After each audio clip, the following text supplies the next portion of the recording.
Guys, welcome to another tutorial of the Solution Journals. Today we will learn how to delete a DM on the application of Discord. So this is an easy process to do.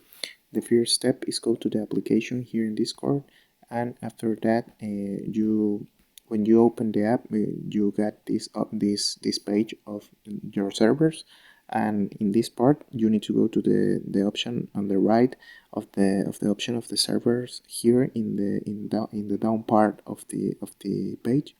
You pick here in message the option of message, and here you got all the DMs of the person who you talk in Discord. So if you want to delete a DM, you need to put on the DM for a few seconds, and you get a panel with you need to pick here in the second option where it said close DM.